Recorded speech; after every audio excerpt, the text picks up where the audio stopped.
Yeah, there's a few different memes that I found on the internet, right? And just because they're memes don't take away from the fact that, like, when you think about it from a logical standpoint, it makes complete sense, right? And there's so much more information besides just memes. But if we just look at some memes that I found on the internet that just make perfect sense. Cats are designed to eat flesh. They are carnivores. And that pretty much goes for all species of cats. They all eat meat. All of them. Every last one of them. Humans are designed to eat fruit. They are frugivores. And then at the bottom it says, if you are unsure if this is true, which food looks, smells, and tastes better in its raw, natural state? Like, it's really just like common sense. Right? A human would never just walk up to a live cow or a live living chicken and just bite into it on the spot, living, right there on the spot. The same way this cat on the meme is eating the zebra live and on the spot, because that's how carnivores eat their meat. But we don't do that. We don't do that at all. We go to the grocery store and we buy prepackaged meat that's been cut up and processed and wrapped in plastic and put into a freezer. That's what we do. That's what humans do. Okay? So that's letting you know right there automatically that we're not meant to eat meat. Because if you was meant to eat it, you would just walk up to a live animal and eat it on the spot. No problem. The same way we could do the same thing with fruit. I could easily pick up a banana raw in its natural form, peel the skin off the banana, and get to doing what I got to do with it. I can just pick up an apple. I can bite right into it, right on the spot. An orange, I could pick up an orange, easily just peel the orange peel back and do what I got to do with the orange, man. Like, come on, man. That's really just like common sense. That's really just common sense, man. You don't need to cook a banana. You don't need to cook an orange. You don't need to put it through any type of processing of any sort. You don't have to do anything to it at all. All you got to do is pick it off the tree and eat it. Simple. Right? But society, and the modern, whatever you want to call it, the food pyramid or the nutritional guide plan that they got going on in society today, right now. See, we're gonna compare. Also, I want to compare like the diets from ancient civilizations to the diets of modern civilizations. Most modern diets are pretty good, except for it's really the United States. The United States, I really want to break down the United States. If anybody remembers the food pyramid that they showed us, in middle school, elementary school, middle school, maybe even high school as well, you might remember the food pyramid that they used to show us. I'm going to show off that food pyramid. I'm going to show how that food pyramid it's decent, it's balanced, but at the same time, it's kind of trash. So, and I'm going to talk about that in this video as well.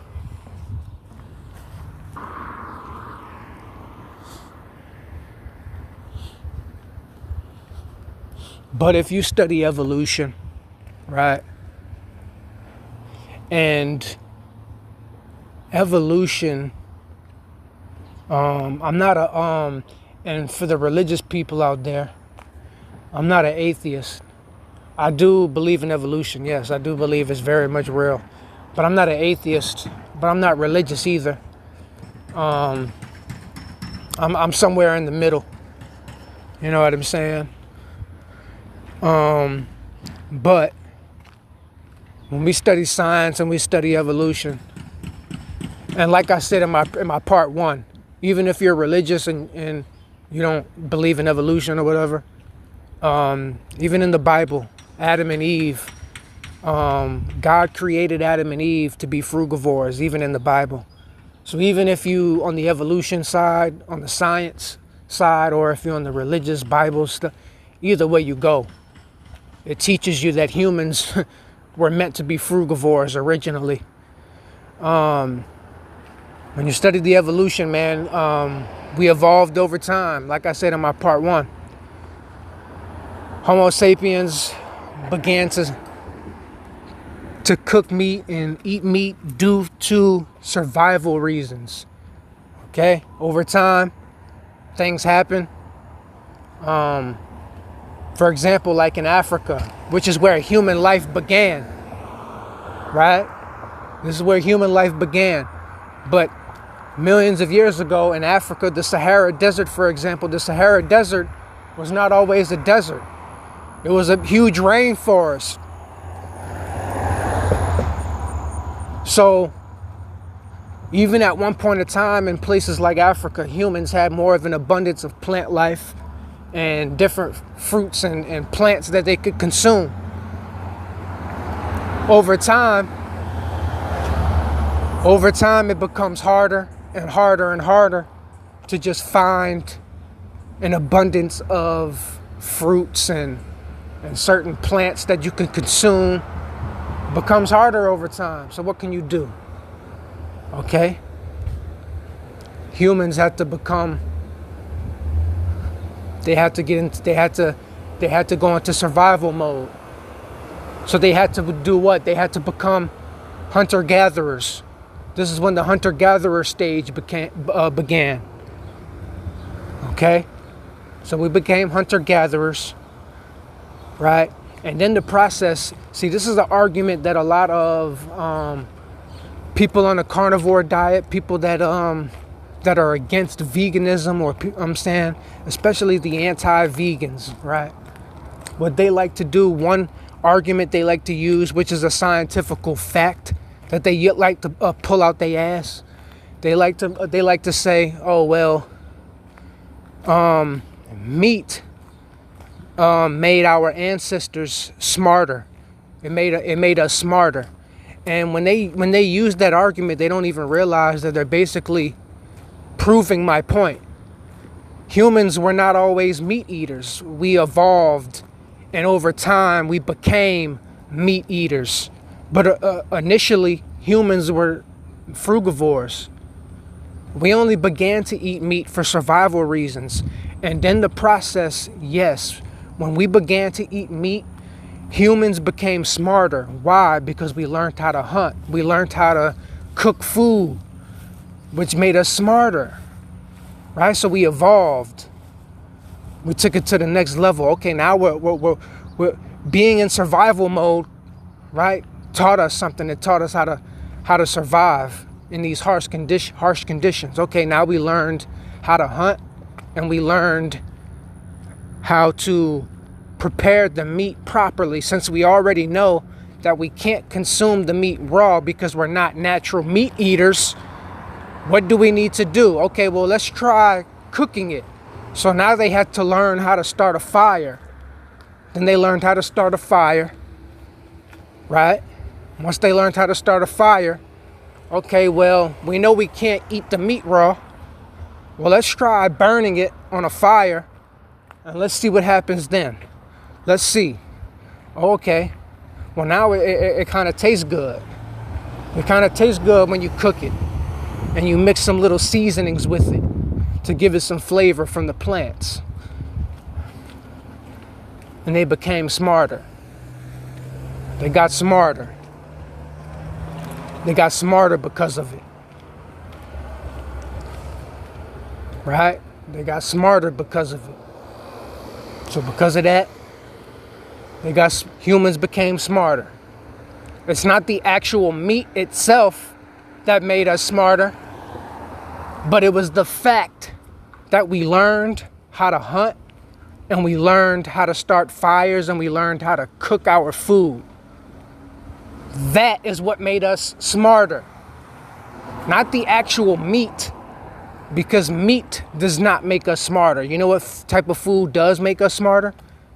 Really, it's just seafood. Seafood makes us smarter. So even if you eat fish, but that's because the fish are in the ocean and they're getting certain minerals from seaweed and plants in the ocean, right? Seaweed is what will make you smart,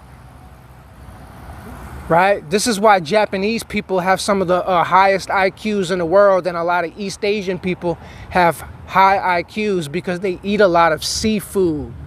They eat a lot of seaweed and they eat a lot of fish. But the only reason why the fish will make you smart is because the fish eats the seaweed. It lives in the ocean. So it's getting the minerals from the seaweed. Okay? And even the fish that eat meat, they're still eating the plant-eating fish. So they're still getting the minerals from the seaweed. It's the seaweed. Okay?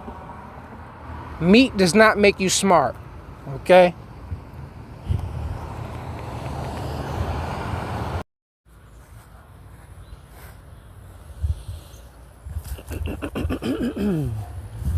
So basically, the food pyramid, man.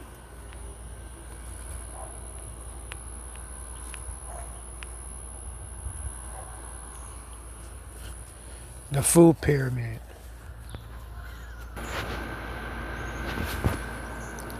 So according to the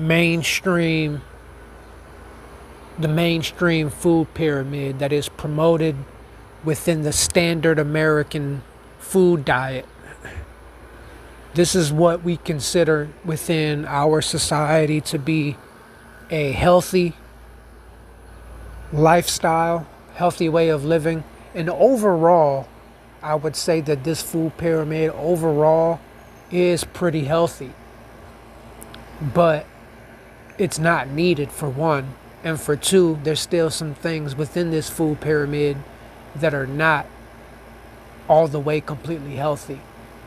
Now, they might have some nutrients and they might have some minerals and they might have things within it, compounds within it that are considered healthy and are in fact healthy, but there's a lot of things about it that are not healthy and that are just like misinformation. For example,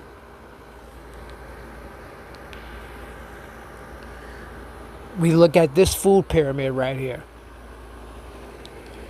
You have fats at the top, French fries, cheese, chocolate.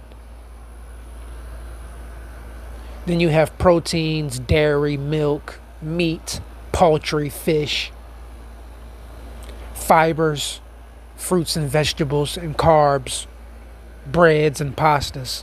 Okay, here's the flaw within. Here's the flaw within this food pyramid right here. It's not technically it's not flawed, but it's not necessary. And what I mean by that is, for the fats, for example, there's plenty of fruits and vegetables that you can use that have fats, healthy fats, such as avocados, for example. You have avocados, which, if I'm not mistaken, is a fruit. So you got avocado. So once again, a frugivore diet can give you plenty of fats. A frugivore-based diet, you can definitely get fats. Okay, so you don't need cheese. You don't need chocolates and French fries and all that. You don't need the things that they're showing you in this food pyramid within the fats category. Okay? You can get that from fruits and vegetables. Proteins, you don't need meat and you don't need dairy for protein. You can get that from fruits and vegetables. Fibers, okay? Fruits and vegetables can give you fiber, they can give you protein, and they can give you fats. So you get all three of those with fruits and vegetables.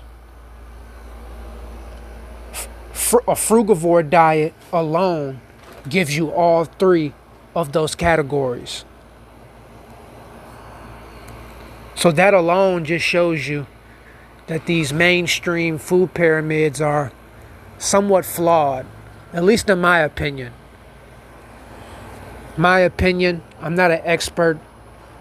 It's just in my opinion, based on logic. These food pyramids are not necessary. Of course, they're not incorrect. They are correct. But they're just not necessary is my point.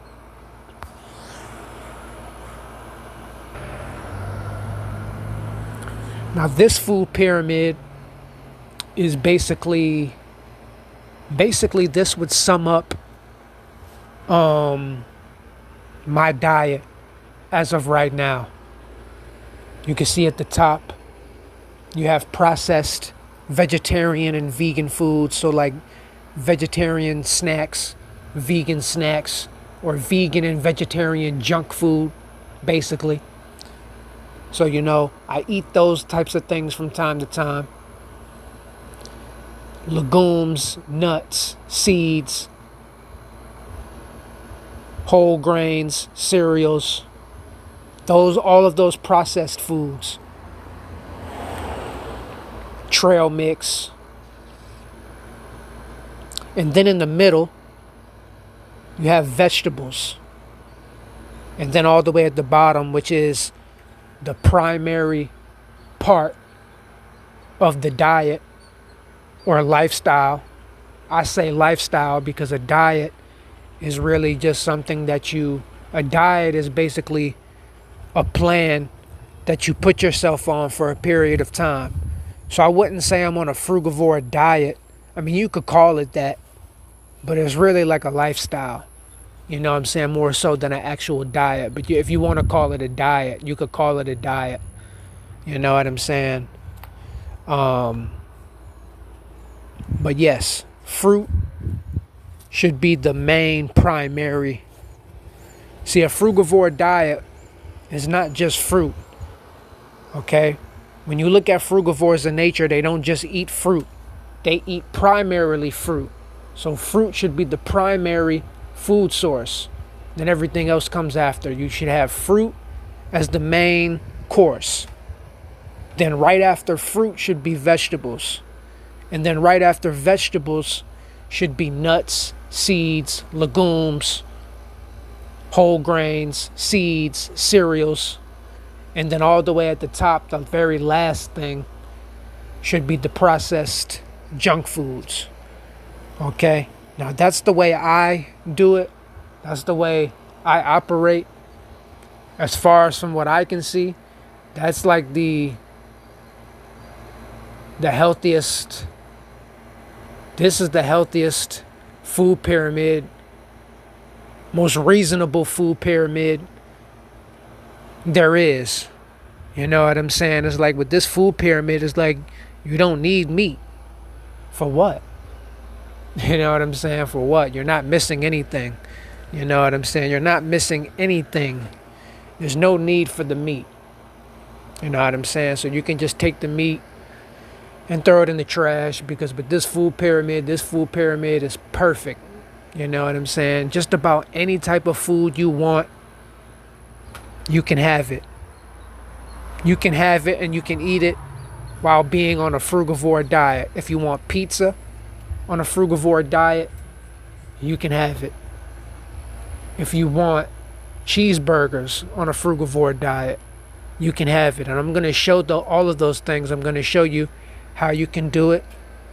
I'm going to show you how I do it. Okay, I'm going to show you how you can do these things. And the food is going to be so good to where you're going to be like, what's the point of eating meat? What's the point of killing innocent animals? Right? Innocent, harmless animals. It's not like you're killing an apex predator like a crocodile or a tiger or a lion. you're killing harmless animals like cows and chickens and pigs and roosters and, things that wouldn't even hurt a fly. You know what I'm saying? So it's like that makes it even worse.